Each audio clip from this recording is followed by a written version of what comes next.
Okay, so you know when you're about to start something really important, maybe a big project, or I don't know, even just finally cleaning out the garage. Hmm. And there's this friction. It's like an invisible wall pops up. You feel it, but you can't quite like name it. Yeah, absolutely. That feeling is exactly what Steven Pressfield tackles head on in his book, The War of Art.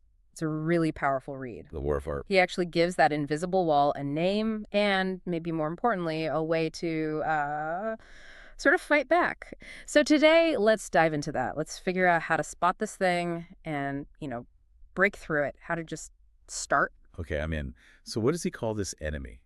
This friction. He calls it resistance with a capital R. Resistance, okay? And he defines it as this destructive force inside us that kind of flares up anytime we think about doing something tough, something long term, especially if it's something that could actually be good for us or for others. Ah, so it's like internal opposition. It's me fighting myself, Yeah. basically. Pretty much. Yeah. It's that thing that shows up as writer's block or, the reason the gym membership goes unused. Or putting off that difficult conversation. Exactly. Or quitting the diet or never launching that side hustle idea you had. It's the voice whispering, you can do tomorrow.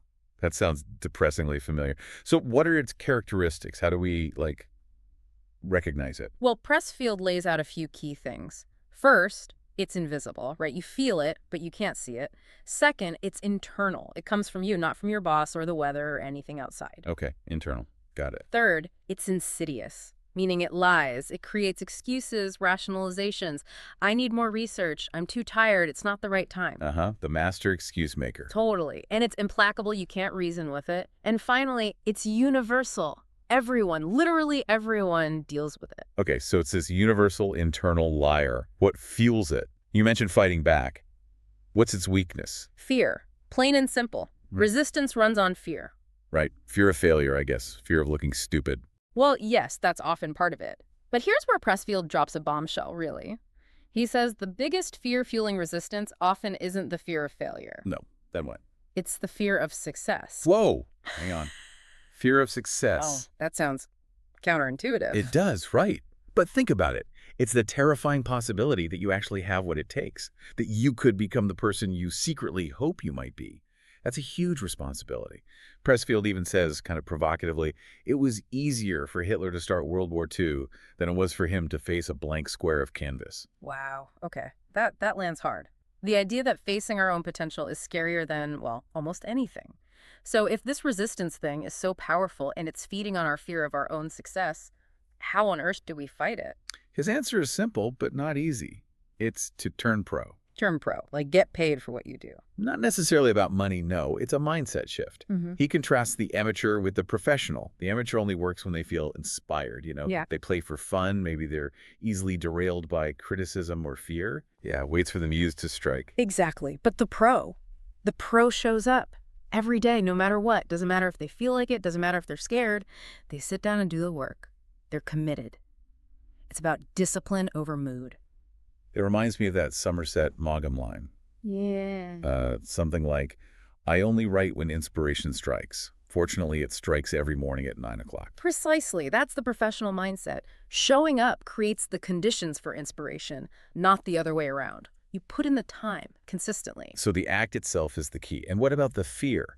If we're showing up even when scared? Pressfield flips that too. He says the more fear you feel about doing something, the more certain you can be that it's exactly what you need to do. It's important for your growth, for your soul. So use the fear, like a compass. Exactly. Let it point you towards the work that matters most. Don't let it paralyze you. Let it guide you. Okay, that's a huge reframing. Use fear as a guide, show up like a pro. And what happens when you actually do start? When you push through that initial resistance? Well, that's where things get interesting. There's this idea, W.H. Murray wrote about it. The moment you truly commit, like really commit, then things start to happen. Help appears. Ideas flow. It's like the universe or your own deeper self starts conspiring with you once you take that first step. It's like getting out of your own way. That Goethe quote comes to mind. Whatever you can do or dream you can, begin it. Boldness has genius, magic, and power in it. Begin it now. That's the essence of it.